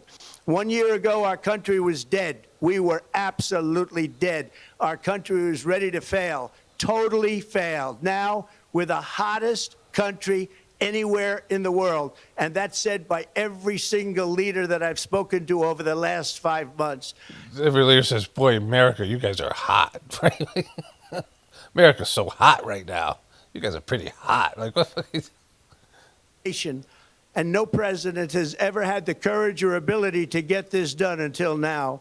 The first of these... he's doing this for fucking 18 minutes. I'm just going through it here. Drove up prices, and they drove them up at record levels. Electricity costs surged 30 to 100% under Biden. And he's pretty fired up about for 18%. For 18 minutes, he's just telling how shitty Biden was, how great he is. Like, this guy who fucking lost his shit. American history. A major factor in driving up housing costs was the colossal border invasion. He's really big on this immigration thing. Has gone to American-born citizens, 100%. In the end, government either serves the productive, patriotic, hardworking American citizen, or it serves those who break the laws. Oh, but he's lost his shit here. When the world looks at us next year, let them see a nation that is loyal to its citizens, faithful to its workers, confident to its identity, certain to its destiny, and the envy of the entire globe. We are respected again like we have never been respected before. Wait, when you say something is respected again, that means we weren't respected, now we're respected again. So it means we were respected once. You can't use the word again and then say it's been better, it's more than ever before. You're saying we weren't respected, now we're respected again. But you always have to make it like it's the greatest of all time. Let's listen to that again. Of the entire globe, we are respected again like we have never been respected before. To each and every one of you, have a Merry Christmas and a Happy New Year. God bless you all. That was amazing. Like he bragged. He shit on Biden and bragged for 18 straight minutes. He's obviously triggered, and that was a written speech. He's reading this thing because he botched a few of the words. That guy said that the guy who was on the set of The Apprentice live shows, was always, he said Trump would yell at people. He's dyslexic like I am. And he would yell at people when they would give him 3-syllable words. It's hard for me to read out loud, so I would assume for him and other dyslexics, but he gets pissed at it. So, he's not good at reading speeches. And that was a written speech. They wrote all that shit down. Like they said, all right, this is the stuff he posts in his rants. Like it's just they string a bunch of his rants together. And this is the stuff that he says when somebody turns on him. This is just distraction to Jeffrey Epstein from a massive success we had. But what's going to happen when he loses the midterms? Like he's going to lose his shit on the people? Like this is the kind of thing where he's, goes to war with the American people because they fucked him over, right? It's going to be interesting when the Democrats take over. We'll see what happens. But it's an absolute mess right now. Boom. That was from his official thing, and so it looks pretty dingy there. It doesn't look nice, doesn't look inspired. Look at that piece of shit fucking, it's gray out and that's whatever, but it's not. C-SPAN's Washington Journal, our live forum, inviting you. Boom. All right. So that's Trump. Trump's lost his shit. Okay, so a couple things here. Somebody was recommending my stuff on Instagram and basically did an apology to their flat earther fans on my behalf, which is kind of epic. I want to read that. But, I want to wrap this part up, the stuff with the Trump, the contrast of Trump in the beginning of this video when he's doing the Hanukkah celebration, and he's only talking about Israel. He's talking about all these people who are supporters of Israel and how great they are for Israel.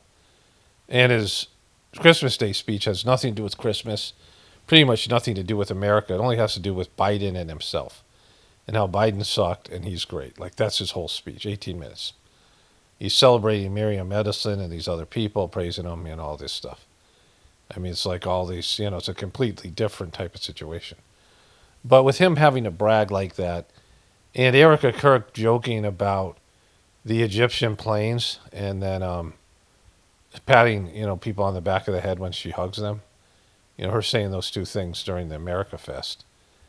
Those are the people that know about that shit, right? They know like things. And then her saying how there's infighting and bridges are burned and all these other things, right? And she made it about her, like how tough she is and people don't know how tough she is and all this stuff. And like they'll find out, they'll learn, and I'm like, if you don't have an audience, you don't have shit, right? Like it's the same thing. If you don't have support, you don't have anything, right? As a politician, like people who do this kind of big scale, large scale shows and, large scale, TPUSK stuff that they're doing. If you don't have large scale support, you can't carry an organization that has 600 something employees. And so, there's some leftover stuff and there's the martyr stuff, but Charlie wasn't that great, wasn't that loved. He was mostly propped up by Israeli money. And, this belief that Trump was going to do something different. Like this is a year into the presidency and nothing's panned out. Trump is, this whole thing with the Epstein files, which is being released. People kind of know, things have not gone well. Marjorie Taylor Greene turning on him, those things like that. Other people that he's having wars with. It's just, there's already infighting. These people are brutal. Like there was this Pete Hegseth thing where he brought a bunch of MAGA people in. And these 4 MAGA guys went at it. And they were all stabbing each other in the back and leaking information. And he had to demote some of them and fire one of them. And they weren't like Democrats. They weren't liberals. They were, when Trump goes, these people hate each other. Like they're all going to have their knives out. Like all these people who get along in the cabinet room.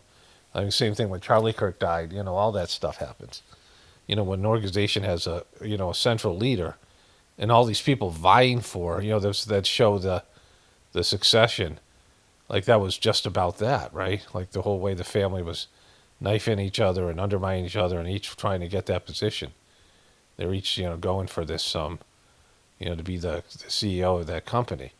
And that's what happens in all these political, families. I mean, if there's not a set successor, and that's why they have the heir to the throne in the British kingdom, but it's still a rocky ride. Like, it's not a guarantee that the next person's gonna be accepted. Like just because you're, this is the other thing, that just because you're like, are you gonna vote for one of Trump's kids, or you're gonna vote for J.D. Vance? Like, you think he's gonna have that kind of J.D. Vance gonna have that kind of popularity? I mean, she's already pushing for the next presidential election for J.D. Vance, Erica Kirkus, with, after she touched the back of his head, and, my husband's good friend giving her husband's endorsement for him. Of course, he was, handpicked for this thing.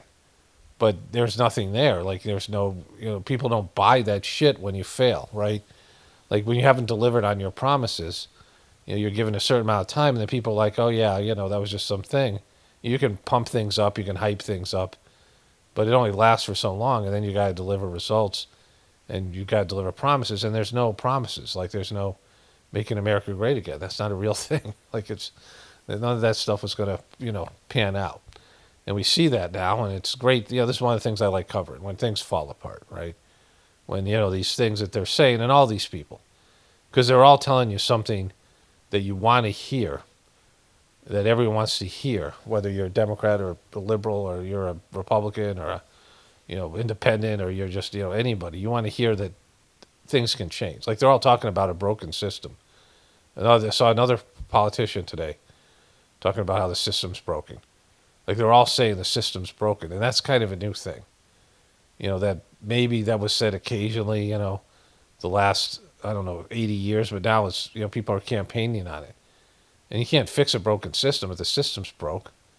You can't fix it like that, not that kind of system, a political system, a corrupt system. And so, when they're talking about that regularly, and they're talking about, like, this, there's going to be apocalypse. If these guys get in power, it's going to be the end of the, we're talking about the end.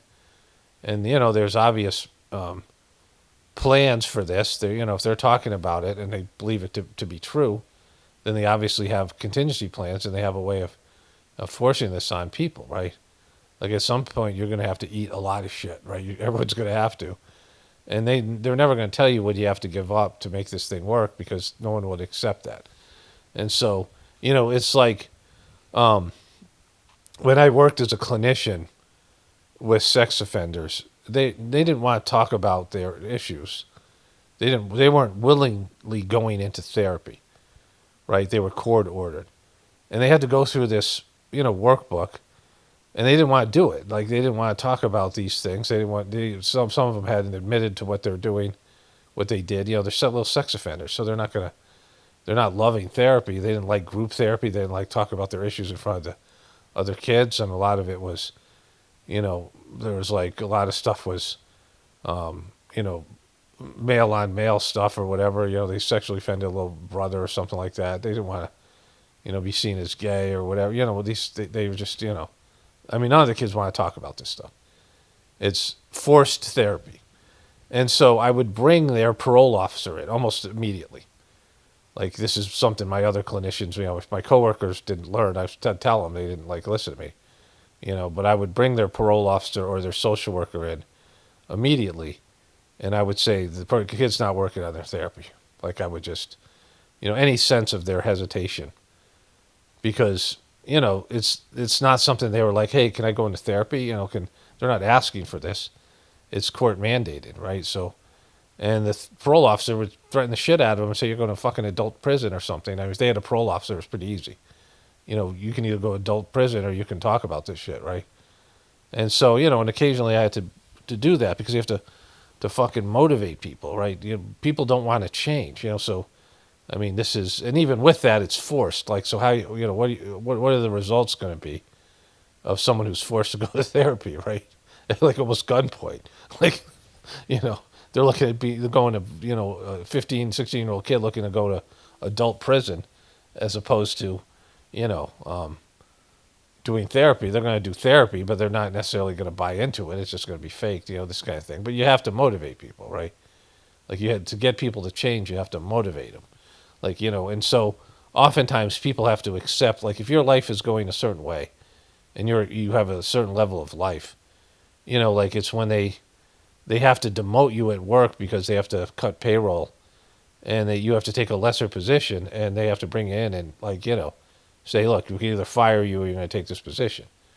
And you're going to work more hours and get less pay and have you're being demoted, basically, right? When Don Lemons was put on the morning show, they told him it was a fucking promotion, and he fucking believed it, right?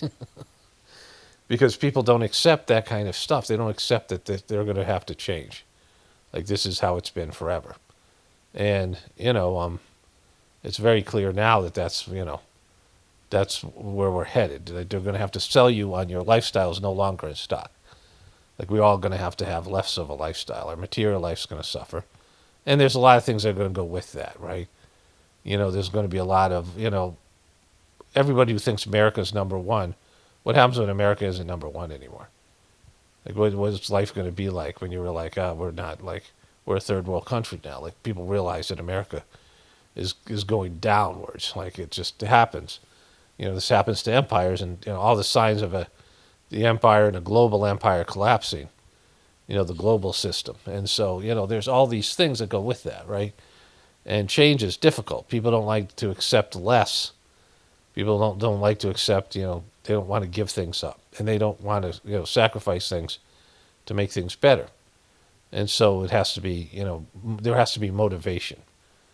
Like, things have to get really, really bad. And then they sell you something it's not as good as it used to be, but it's better than what you have. Well, this is how the deals work, right? When you get people to accept something that they don't want to accept. Like, when you're going to have to eat shit, how do you motivate people to eat shit, right? So, that's where we're at right now, and people don't want to tell you that because it's not good for them. Like, you're not going to get a lot of views, you're not going to get a lot of support when you tell people that shit. But, it's reality. This is where we're at right now. All right, let me take a break, and I'll come back and read that comment. Okay, so I don't know how I guess I saw this on Instagram. One of my, there was a thing there, like a notification, and somebody was kind of recommending my channel, but, and I don't, if people would make a negative video about me or say things about me, I don't, watch it, because it usually isn't going to be about me, and I'm not going to watch something.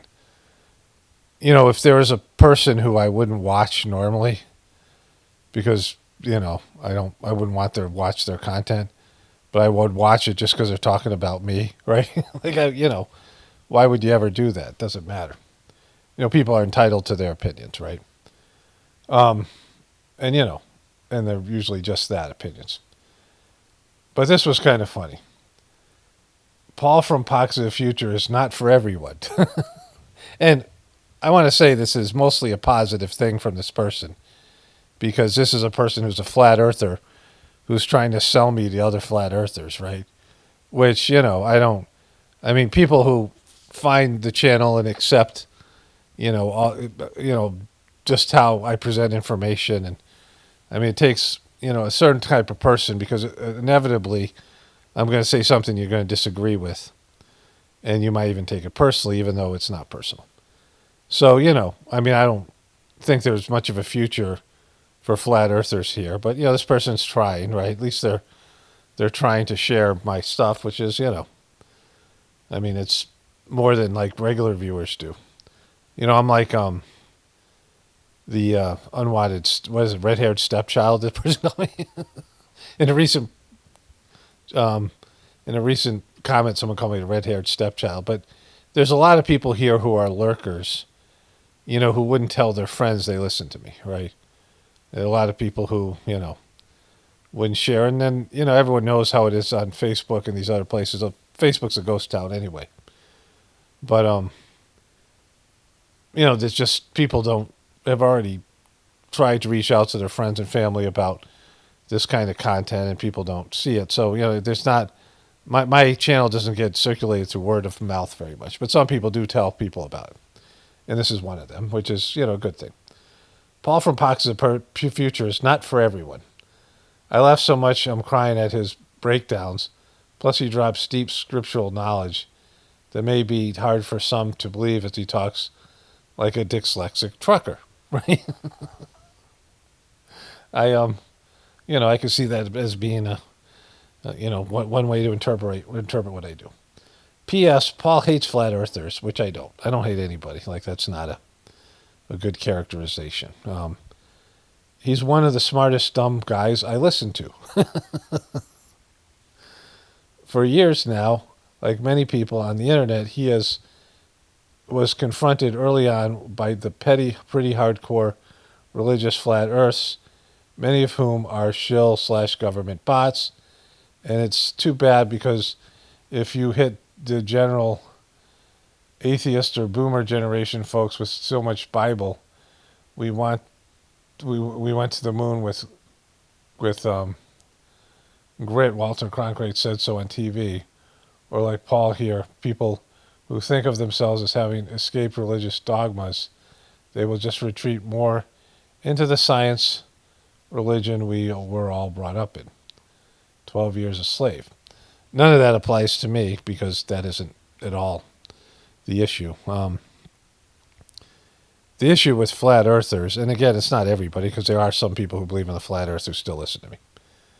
But I was open to it because I'm open to everything because we live in an illusionary world. It's called Maya in Sanskrit. Like earth is a Maya because we're not people. We're not human beings. We're souls. We're in a video game, right? Our souls are something different. Our souls don't have physical bodies, don't have senses. And when we experience the physical body, it affects, it's not a reflection of our real true reality, which is, we don't have eyes and ears and, when we're disembodied soul. We don't have taste and touch. We don't have, this, you're in a totally different reality, right? A video game. Which is provable and, is probably the best way to go about what the flat earth is supposed to be about, right? The problem with the flat earthers were they were so obnoxious, and every time I would say something about round earth, they had to comment. It's flat, right? Firmament, firmament, firmament. And they were just so obnoxious about it. And so, because they're so defensive, right? They're like as a group. And just, who gives a shit what other people believe? Like, I don't care what you believe, but just don't be a dick about it. They're like vegans and some other groups. Of course, a lot of them are QBs, QAnon people. And, the flat earth is not provable. There's no working model for the flat earth, which I say over and over again. Again, I don't care about it, but there isn't. And so, with all that stuff, they were just a pain in the ass in various things. As a group, just like the QBs were. Like, I had some problem with vegans who randomly showed up on my channel. And some woman who was befriending me on Facebook and then launched into all her other vegan groups about what a dick I was because I posted a picture of my kids bottle feeding cows or calves. Which was a nice picture, my kids when they were young. And we had two baby calves and one of my kids was in the middle of the other two kids, and the battlefield is a cute picture, right?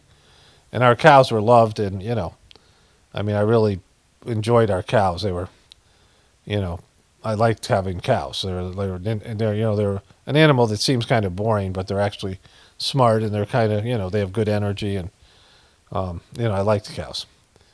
This was years ago when we milked cows, right? And she was, the whole thing about them and milking cows. They got all this stuff, but it's not.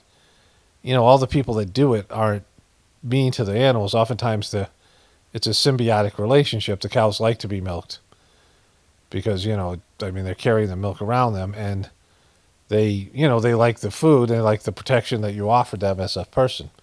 They like the stuff. Like they enjoy people's company, and they benefit from the being around a higher level of consciousness, just like dogs do and other animals.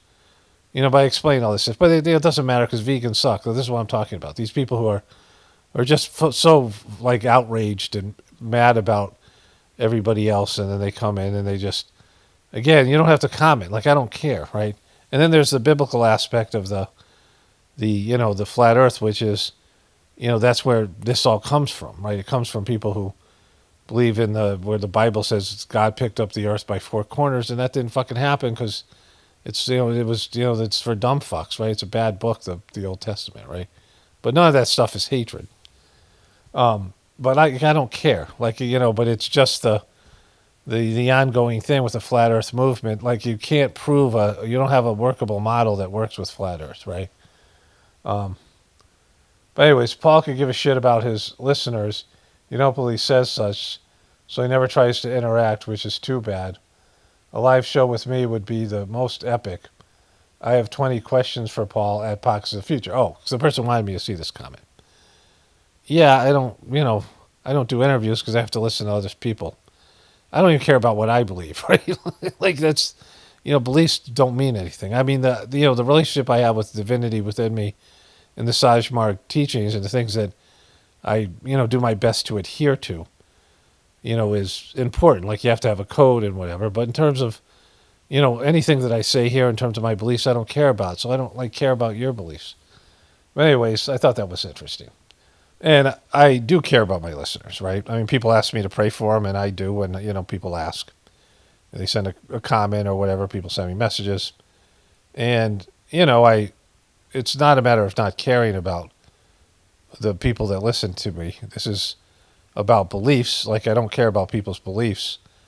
And because it's my job to tell the truth, like, to whatever extent, to, what I understand to be the truth. Like, that's what some people find refreshing, that I'm not pandering to people. But I think for me, it's more than that. Like, people are free to come and go. Like, there's people who listen to me pretty religiously for a number of years. And I don't know how long it is, right? And maybe they don't comment anymore. But there's people who listen to me very intensely, and I have some sort of effect on their life. And then they just go away. They disappear. And, that's fine. Like, that's, I mean, I can't, that's why I don't, you can't make it a personal thing, right? Like, people come and go, and like I said, I'm not a fan of my own show, so I'm not. Why would I expect you to do something?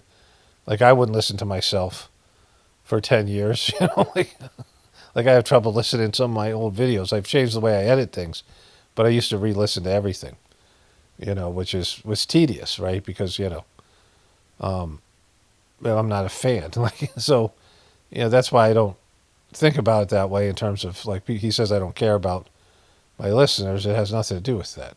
I'm just not a social person. And I don't care about the subject matter.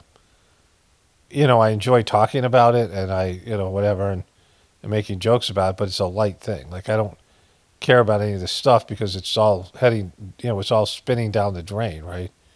Like, it's all circulating around the toilet, right? It's like, we're caught in a flush. And like, that's what, like, everything's being flushed around us. And, like, there might be some interesting things, but they're all, we're all going down the drain together. It's the end of something. And, with that, I think there was one comment about thermite, a second comment about thermite. Let me see if this is it. Here it is. Yeah, it is there. Dear Paul J. Romano, actually, it's D. Because I say J for everybody, but my middle name is Damien, which I've talked about before. Regarding the thermite, what I read about that is that it was nanothermite. The nano aspect makes the reaction much faster, and therefore it is explosive. Okay, so here's the thing about it. There was a movie called Thief starring James Caan, where he burns into a safe with, I think, a magnesium bar. It might have been thermite. Like, he uses it to burn through the safe, and I don't know if that's, like, a thing. But, when I first heard thermite, I thought that stuff was cool. Like, it like melts through metal. It's like you put something on metal. The issue is this, that there was one company that did all the biggest buildings. Like, they did the Superdome, and they did the tallest building ever taken down, which was still smaller than Building 7, right? So, it's, when they take down a building, it's a environmental fucking disaster site because all this toxic dust. concrete is a carcinogen, and then there's all the other shit in there. Some of these old buildings have asbestos in them and things like that. And so when they take down these buildings in the middle of a city, you know, all that dust and all that shit, whatever it is, and it's all fucking toxic, it's all bad for people. It goes into every air conditioning system, every, vent. I mean, these are environmental disasters. And so there's no way to take them down ethically, and it's going to hurt the people there, which we know it did because all these people came down with thyroid cancer because there was radioactive iodine, which comes from nuclear blast, right? So that's the other issue. You have to now deal with the radioactive you have to deal with all the first responders and all the people that were there at ground zero that ended up with thyroid cancer. And you don't get that from asbestos. You don't get that from all this toxic dust, right? But let's say they want to take down these buildings. They can't really do it. Like, they're fucked. They built these giant skyscrapers that eventually are going to be condemned. And they're all going to be, like, condemned around the same, be like a 10, 20-year, 30-year period. You have all these old city buildings that no longer can be utilized and can't be fixed and repaired. Concrete has a binding, it binds, its maximum bind is 100 years. It's like glue. And then it starts to break up. This is why you don't find all these ancient buildings and shit. Like when they do these archaeological digs, you don't see like computer chips because all that shit disappears after a period of time. There's been times where there's been high levels of technology here and advanced civilizations far beyond what we have now. But all that shit, is gone historically. It doesn't last 40,000 years. It doesn't last 100,000 years. The Earth has a much more, advanced history than we know about. Because, the longest stuff stays is about 10,000 years. 5,000 years is usually what it is.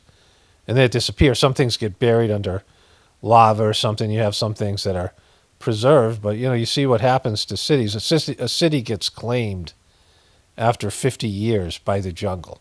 Like if you live in a city right now and everybody abandoned that city, in 50 years it would be a part of nature. Whatever forest you have, whatever it was, the trees start growing through the concrete and start growing through the buildings. And before you know it, you got these ancient ruins that are in the middle of a jungle or a forest or something.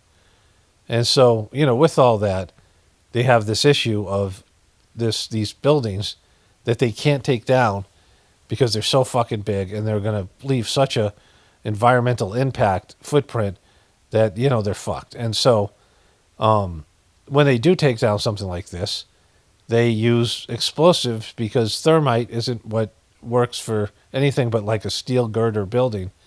And explosives work perfectly fine. In fact, a company doesn't change what it does for bigger buildings because why do that?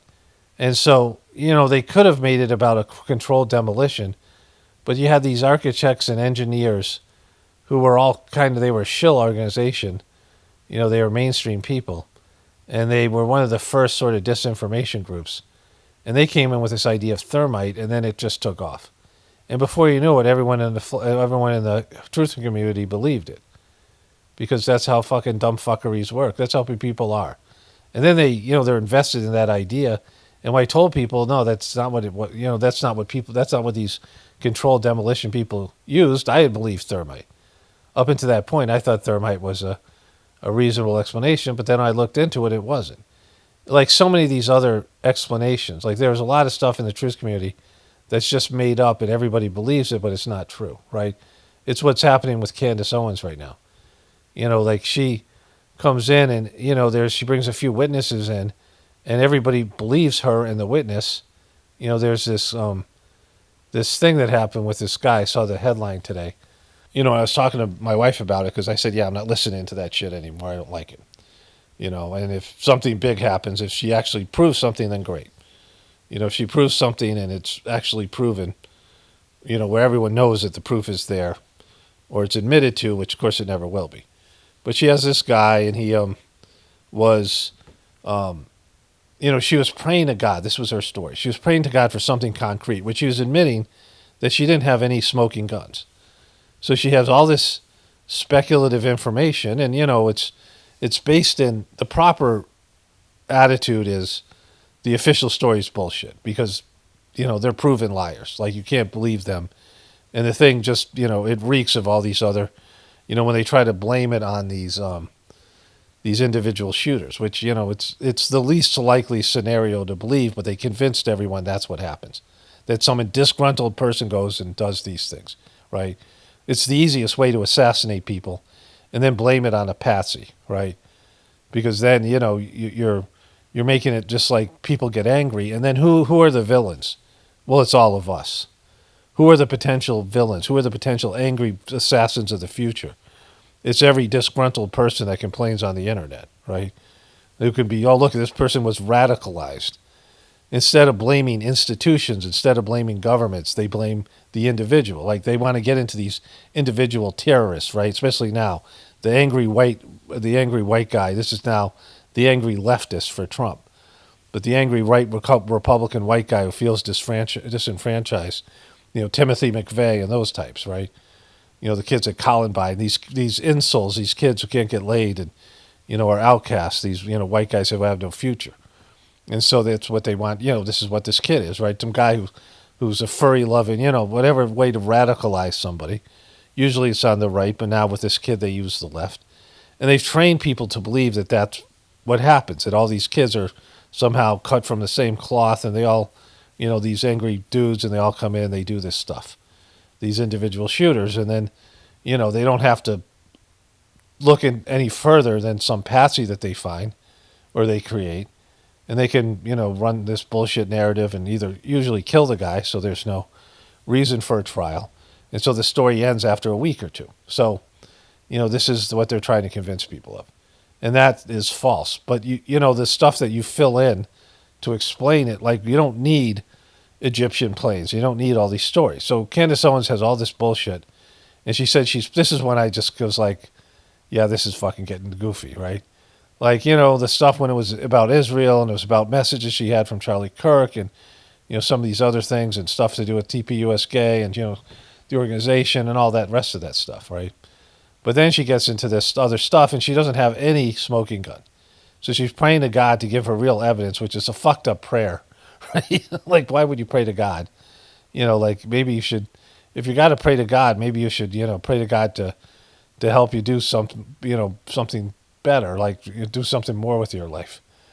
But she prays to God and she looks at her tip line and a woman says, you got to contact this guy who turns out to be, in terms of her story, a guy who was involved with Iran-Contra, and he was, given witness protection from a cartel, all this bullshit, and then that he was told that he was under a gag order for 35 years, and his gag order ended right before Charlie Kirk's assassination.